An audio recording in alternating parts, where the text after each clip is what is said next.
Nah, tema kita kali ini menikmati hiburan terindah berkebun pohon Qurani terapi astagfirullah. Ini seperti biasa kita nanam pohon, nanam benih, sehingga benih itu tumbuh di dalam diri, sehingga ibadah-ibadah kita berbuah di dalam diri kita, dan buahnya itu akan bisa dinikmati oleh orang banyak. Nah, ini pohon, ya seperti pohon yang baik. Nah, ilmunya seperti ini. Hari ini kita membahas tentang membuat benih astagfirullah. Astagfirullah itu biasanya kita menyebutnya manakala kita sedang melakukan pertaubatan atau kita sebut taubat. Nah, apa sih taubat itu? Nah, gitu. Ya, nah jadi kita sering dengar taubat apa ya? Pokoknya kalau kita susah, kita taubat. Nah, kalau kita bersalah, kita taubat. Nah, apa sih itu? Allah menyuruh kita taubat. Apa sih? Oh ya minta ampun. Ya benar. Ya taubat itu ya minta ampun, ya benar. Ya. Nah, sekarang kita akan bahas intinya bagaimana sih taubat itu. Nah, ini ada di sini nih, sudah dilihat. Ya, inti taubat itu adalah yang pertama kali ya adalah mengakui dulu. Ya, kita ini makhluk yang banyak sekali melakukan kesalahan. Banyak lagi kekurangan-kekurangan, banyak kealfaan, banyak menzalimi diri. Nah, tuh. Ngaku dulu. Karena banyak, saya nanya kepada orang lain. Bapak Ibu, saya bilang, kenapa Bapak Ibu itu membaca astagfirullah, mohon kepada Allah? Jawab begini. Ya itu kan udah disuruh oleh Allah, disuruh oleh Nabi. Nah gitu jawabannya. Jadi, jadi Bapak Ibu baca astagfirullah, mohon kepada Allah karena disuruh ya? Iya katanya. Kalau nggak disuruh ngapain katanya gitu. Ya, jadi dia itu baca istighfar itu karena disuruh Nabi. Nah terus apa manfaatnya Bapak Ibu baca istighfar? Ya kan pahala kita dapat. Iya, ya benar juga. Benar juga itu. Ya baca istighfar, kemudian karena disuruh Nabi, dan kenapa mau kita lakukan? Ya karena dapat pahala juga kan. Ya benar juga sih. Benar itu. Ya benar. Ya jadi benar tingkat 1 gitu deh. Gitu deh. Ya.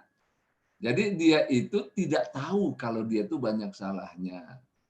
Tidak tahu kalau dia itu banyak alfa kekurangan. Tidak tahu. Pokoknya baca istighfar, minta ampun, dapat pahala. Nah gitu. Tingkat 1 oke lah. Ya oke tingkat 1. Ya namanya kita hidup. Masa tingkat 1 terus? Ya, masa tingkat 1 terus? Ya. Nah tentu di sini orang-orang yang sadar, nah saya selalu mengatakan yang sadar, yang insaf, yang yakin, dia beristighfar tentu yang itu juga bagus ya. Tetapi jauh di dalam lubuk hatinya, kesadaran itu mulai muncul. Bahwa ternyata kita sebagai manusia ini banyak sekali kekurangannya, banyak sekali kesalahannya, banyak sekali kealfaannya. Nah, sehingga itulah yang kita sadari dalam diri kita. Nah, sehingga kita selalu insaf, selalu sadar, selalu kita mohon ampun karena menyadari itu kekurangan kesalahan kita. Ya banyak orang yang baca istighfar tapi belum tentu menyadari kekurangannya. Makanya perilakunya tidak berubah. Ya perilaku tidak berubah. Nah sebaliknya orang-orang yang menyadari bahwa dia banyak kesalahan, maka dia akan selalu meminta ampun, selalu bertaubat, dan selalu memperbaiki diri. Nah inilah dia dalam Islam kalau saya menyebutnya prinsip taubat. Ya, jadi prinsip taubat itu yaitu orang-orang yang menyadari, orang-orang yang sadar dirinya banyak kelemahan, kekurangan, kealpaan, dia melakukan permohonan ampun dan dia melakukan perbaikan diri terus-menerus sampai akhir hayatnya. Dalam segala hal, dalam pekerjaan dia akui bahwa saya bekerja ini belum masih banyak kesalahannya, dia perbaiki, dia mohon ampun pada Allah. Kalau dia melakukan sesuatu, ini juga masih kurang. Makanya dia selalu memperbaiki diri, memperbaiki diri, memperbaiki diri. Nah inilah orang-orang yang selalu bertaubat. Makanya orang-orang yang menganut prinsip taubat dalam hidupnya, itu kualitas hidupnya tuh bagus sekali, hebat sekali. Kualitas pekerjaannya itu bagus sekali, hebat sekali. Kenapa? Karena dia tidak pernah berhenti untuk mengakui kekurangannya, kesalahannya, selalu meminta ampun kepada Tuhannya, dan selalu memperbaiki diri setiap hari, setiap saat dia lalu melakukan perbaikan-perbaikan. Nah ini orang yang bertaubat kayak gini. Ya jadi banyak sekali orang itu memang ini nih nggak paham. Ya nggak paham dia nggak ngakui kalau banyak salah. Perasaannya hebat aja, perasaannya bener aja. Yang salah tuh orang lain, maka selalu nyalain orang. Pikiran kesalahannya tuh ke orang lain, bukan ke dirinya. Nah sehingga tidak ada perbaikan dirinya. Orang kalau tahu kesalahannya, maka dia memperbaiki dirinya terus seperti itu. Menjadi lebih baik, lebih baik, lebih baik, lebih baik. Dia seperti itu. Nah ini yang disebut dengan prinsip taubat. Ya Bapak Ibu, ini para sahabat semua, 3 inilah inti taubat itu. Dan kalau ini kita jadikan perilaku kita dalam kehidupan sehari-hari, insya Allah, ya insya Allah kita hidup, kita akan selalu menjadi lebih baik. Ya di dalam diri kita sendiri, di keluarga, di masyarakat, dimanapun kita akan selalu menjadi lebih baik. Nah inilah salah satu daripada prinsip orang-orang yang sukses dalam hidupnya. Ya orang yang begini nih pasti sukses hidupnya nih. Orang selalu menjadi lebih baik, selalu berkualitas, terus begitu. Ya sehingga dia nggak sempat lagi mikirin kesalahan orang lain. Ya nggak sempat lagi. Kenapa? Karena memang selalu memperbaiki diri hidupnya. Nah ini prinsip taubat. Nah ini mungkin tentang prinsip taubat. Nah ini boleh dibaca aja apa sih manfaatnya. Nah, itu. Baca aja ya, nggak usah saya jelaskan lagi karena waktunya mepet. Ya saya bacakan saja. Dan Qur'annya itu bisa dilihat, ya bisa dilihat. Keburukan pada diri diganti dengan kebajikan. Al-Quran surat 25 atau Al-Furqan ayat 70. Ya, yang kedua, malaikat memohonkan ampun. Surat 40 atau Al-Mu'min ayat 7. Allah akan memberikan kenikmatan yang terus-menerus dan kemuliaan. Surat 11, surat Hud ayat 3. Allah memberikan rezeki berlimpah dan kekuatan. Ya, surat 11, surat Hud ayat 52. Dan Allah menerima taubatnya. Ya, ini surat Al-Maidah surat 5 ayat 39. Jadi Bapak Ibu, zaman dulu orang ingin menjadi kaya, pengen kaya, itu suruhnya baca istighfar. Karena ini janji Allah seperti ini. Orang pengen naik jabatan, ya, pengen dihargai orang, pengen hidup lebih layak, jabatan pengen tinggi, dikasih baca istighfar. Orang pengen sembuh dari sakit, ya. Nah kalau orang tua dulu tuh ya baca istighfar sekian ribu tiap hari. Ya, orang ingin maju usahanya, baca istighfar. Nah, itu tiap hari itu gitu. Nah, ini Bapak Ibu setiap hari seperti ini. Ya. Nah, karena itulah di dalam kita menghayati makna istighfar ini akan kita jadikan menjadi perilaku istighfar, yaitu orang yang selalu mengakui kesalahannya, memperbaiki diri, dan selalu memohon ampun. Nah, ini gambaran singkat tentang membuat benih astagfirullah dalam diri. Ya, nah sekarang kita masuk ya kepada analisisnya, membuat benih ilmu yang saya jelaskan dan banyak lagi ilmu yang lain tentang istighfar baru 10%. Belum apa-apa. Nah, sekarang kita latih, ditanam, tanam dalam diri. Ya. Nah, akan naik dia menjadi 30%, ya, menjiwai astagfirullah sampai menjiwai itu akan bertambah 30%. Dan kemudian dalam kehidupan sehari-hari dipraktekkan, selalu memperbaiki diri, selalu bertaubat dalam perilaku sehari-hari, selalu memohon ampun, selalu melihat kekurangan dan memperbaikinya. Nah, ini ya terapi astagfirullah. Nah, sekarang kita coba untuk menanamkan dalam diri kita supaya kita lebih sadar, lebih insaf, lebih yakin.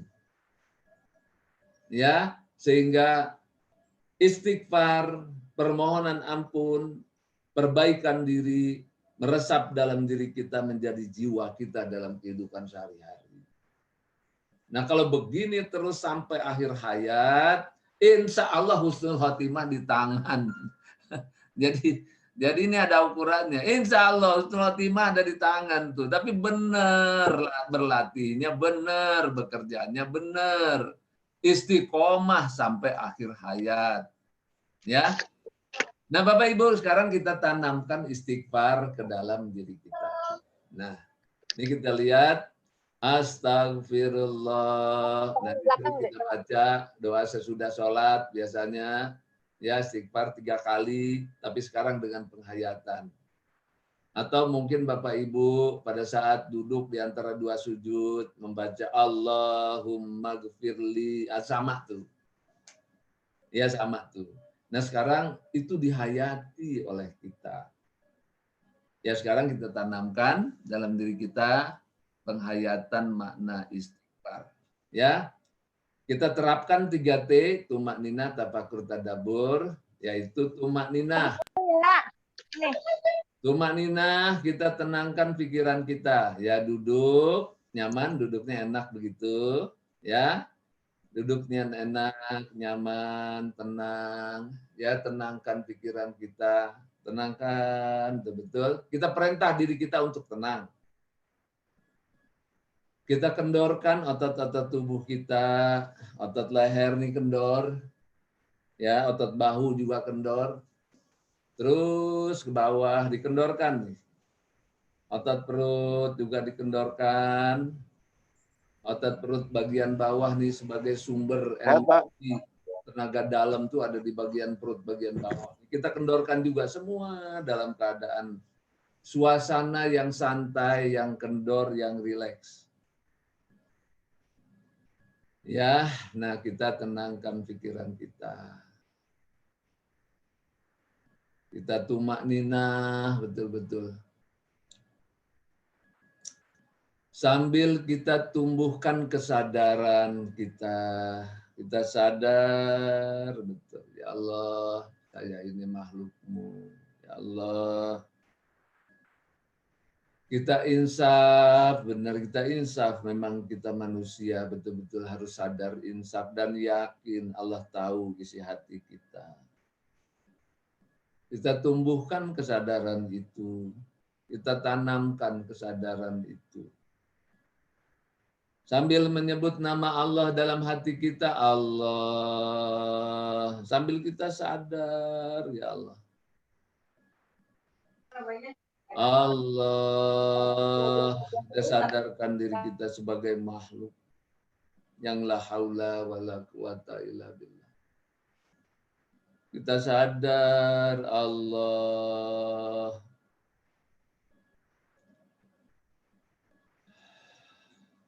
Allah, sadarkan diri kita. Terus kita sadarkan diri kita. Bagi yang susah, tumak nina, susah menenangkan diri, dipersilahkan tarik nafas, hembuskan. Terus sebut nama Allah dalam hati kita. Allah. Tumbuhkan kesadaran kita. Allah. Ya Allah, Engkau tahu yang saya pikirkan, ya Allah. Engkau tahu yang saya rasakan. Engkau tahu isi hati saya, ya Allah. Engkau tahu keadaan saya.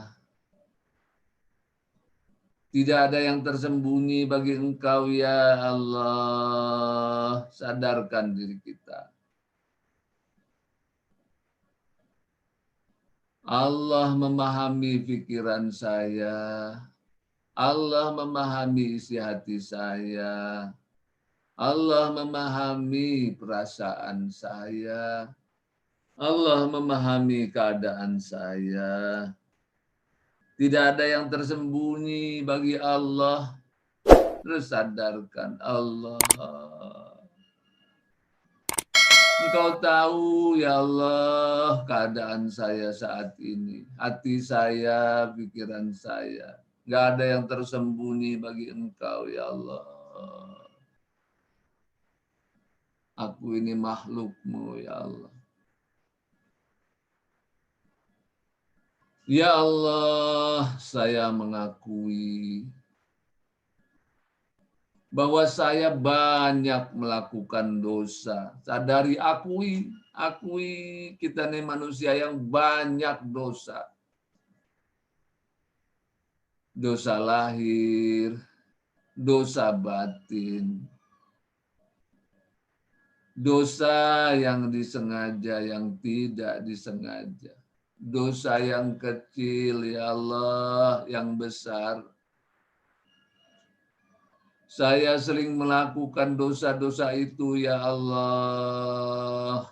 Baik yang saya sadari atau tidak saya sadari. Saya banyak menganiaya diri, ya Allah. Banyak menganiaya diri dalam kehidupan saya ini. Karena itu, ya Allah, saya mohon diampuni. Diselamatkan dari siksa dan azab Engkau yang sangat pedih, ya Allah. Ampuni saya, ya Allah. Selamatkan saya, ya Allah, dari azab Engkau yang sangat pedih, ya Allah. Ya Allah, berilah kemampuan kepada saya untuk memperbaiki diri. Saya yakin, ya Allah, Engkau pengampun, pengasih, dan penyayang. Engkaulah penerima tobat, ya Allah. Astaghfirullah.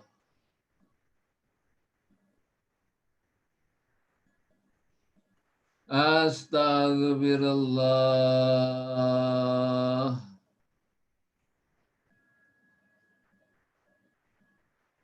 Sungguh-sungguh bertobat pada Allah. Akui kesalahan kita. Terus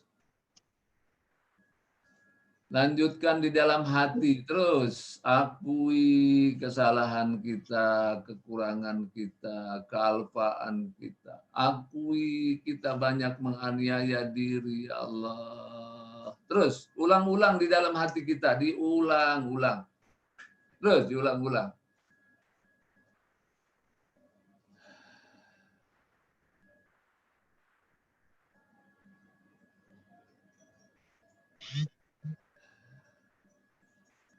Terus diulang-ulang di dalam hati.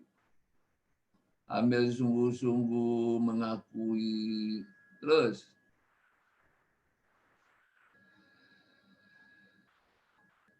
diulang-ulang mohon ampun. Diulang-ulang mohon Allah memberikan kekuatan untuk memperbaiki diri. Allah. Terus dalam hati kita, dengan sungguh-sungguh sepenuh hati, seluruh sel-sel tubuh kita, hati kita, semua betul-betul beristighfar, bertobat pada Allah. Allah. Dengan penuh kesadaran, keinsafan, dan keyakinan Allah Ta'ala yang maha pengampun, pengasih, penyayang. Allah.